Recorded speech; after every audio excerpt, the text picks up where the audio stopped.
कुछ लोग हैं कहेंगे खाएंगे, रहेंगे हिंदुस्तान में, खाएंगे हिंदुस्तान में, लेकिन वंदे मातरम गाएंगे नहीं।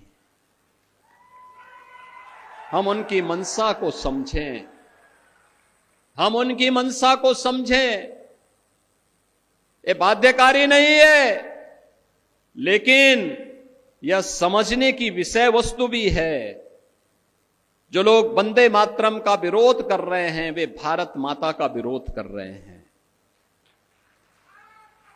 यह किसी व्यक्ति के लिए नहीं,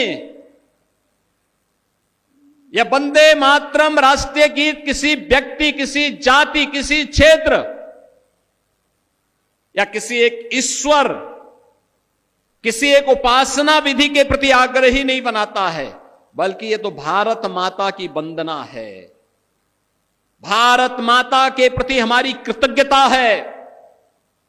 भारत माता के लिए गाए जाने वाले हमारे उस स्वर का प्रतीक है जो हमारे अंतःकरण के भाव को व्यक्त करता है।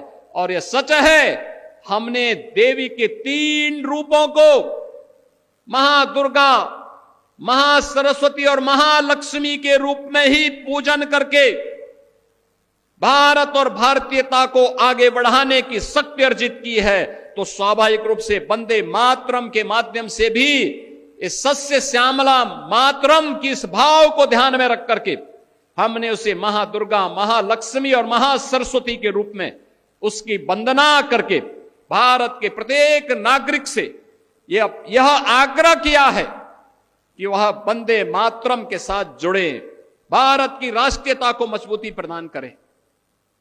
याद करिए, जिस गीत को स्वयं स्वर दिया हो गुरुदेव रविंद्रनाथ टैगोर ने,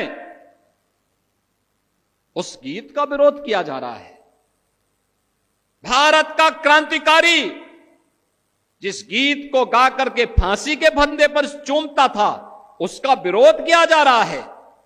भारत की एकता और अखंडता का प्रतीक जो गीत है, उसका विरोध किया जा रहा है।